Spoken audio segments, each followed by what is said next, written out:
Hello, my name is Sister Valerie Sweeney. I'm a sister of Notre Dame from Chardon, Ohio, which is near Cleveland. And I'm so grateful for the opportunity to speak to you today about our mission work, thanks to the Society for the Propagation of the Faith, who arranges these talks. You're probably already aware of that organization and the wonderful work they do to spread the gospel around the world. Today, I'd like to make you aware of our own missionary Sisters of Notre Dame and the tremendous work they do in witnessing to God's goodness and care in our global missions. For 14 years, I was the director of Notre Dame Global Missions. So I worked very closely with our missionary sisters in support of their awesome ministries. I was blessed to visit our missions in India 6 times and in Africa twice. So I really can speak from personal experience about the amazing things they're doing and the great need there is for your prayers and support. I really wish I could be with you in person today, but the marvels of technology make it possible for me to share our message remotely. The Sisters of Notre Dame are an international congregation serving in 16 countries on 5 continents. In 1949, 6 of our American Sisters of Notre Dame from Cleveland, Ohio, began a mission in India. And now there are about 400 Indian sisters in more than 50 locations throughout the country. Their ministry includes all levels of education, spirituality, healthcare, social work, and advocacy for the rights of women and children. In 1961, Sisters of Notre Dame from Toledo, Ohio, began a mission in Papua New Guinea, focused on secondary education for girls, social outreach services for adults, education and respite care for those affected by AIDS, and a formation house for women who are considering religious life.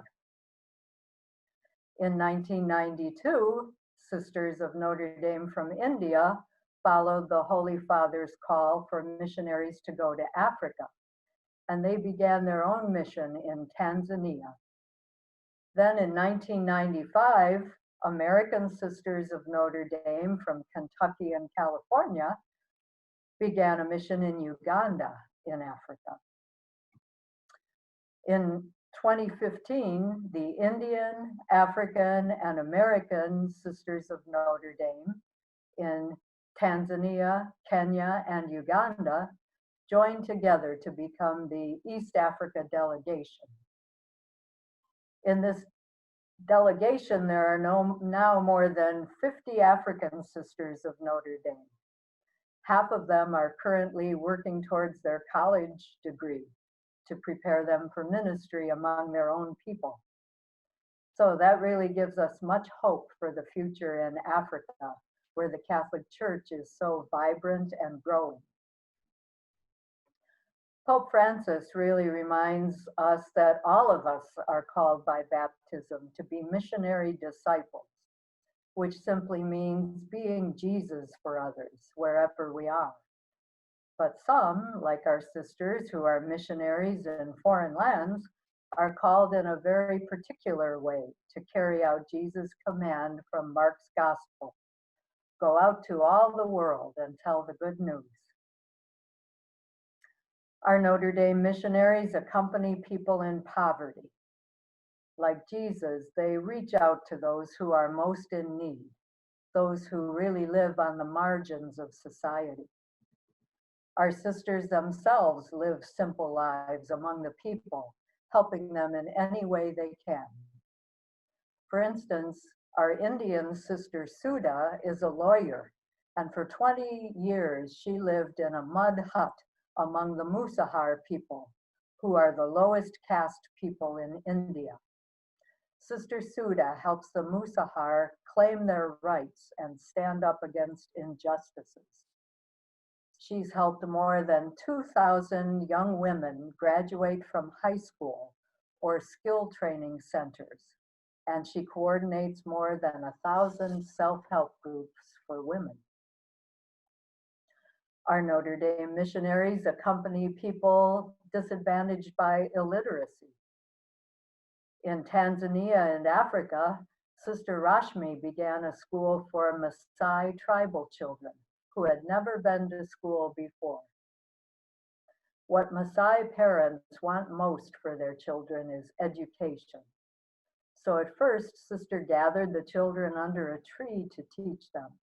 And gradually, with the help of generous donors like you, was able to build an ever-expanding school where young African Sisters of Notre Dame now teach. American school children have raised money for a school playground to be built in the barren land surrounding that school.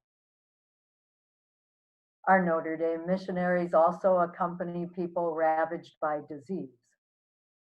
When Sister Mukti, who is a nurse, went to minister in Africa, she learned that there were almost 2 million orphans in Tanzania alone due to the ravages of AIDS. In the spirit of the foundress of our congregation, who was an orphan herself, Sister Mukti began to gather these orphans, several of whom were HIV positive. With the help of compassionate donors, Sister Mukti has been able to build several home-like cottages where orphans experience the love of a house mother. Some of our American schools and donors are sponsoring these girls to pay for their housing, education, and personal expenses. Our young African Sisters of Notre Dame are teaching the boarders and other children in a nearby Notre Dame school. So the question for us today is, what can we do to support the wonderful work of these missionaries? I always think that the first step is just to be aware of the situation. It's easy for all of us to get caught up in our own lives and the challenges we're facing and forget that most of the world doesn't have the advantages that we do. I don't say that to make us feel guilty, but rather just to call forth gratitude for all the blessings that we have. The second thing we can do is to pray. Each of us really can be a missionary through our prayers. In this age of war and terrorism, climate change, and the COVID pandemic, I really find it helpful to pray the news. As I read the news stories or watch them unfold on TV, I lift the people up to God in prayer and ask God to support them. It's also good to know that our missionaries are praying for us.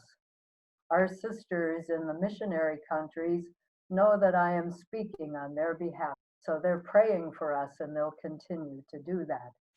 We really can count on each other and our mutual support in prayer and concern. And the third thing we can do is share. Even a modest gift in our estimation can make a big difference. For instance, $10 US can provide a month's worth of rice for a family in India. $150 a year can educate a child in Papua New Guinea. And $1 a day can provide housing, food, clothing, tuition, and school supplies for one of the orphans cared for by our sisters in Africa. So a gift of $30 could care for an orphan for a month. It really is true. God will bless just about 100-fold whatever gift you can give. So I'd ask you to please look into your heart and see what you can share. And please be as generous as you can in your collection. In the name of our missionary sisters and the thousands of people they serve each day, I thank you in advance for your generous support. And with them, I ask God to bless you and your families with his loving care and bless your missionary hearts. Thank you.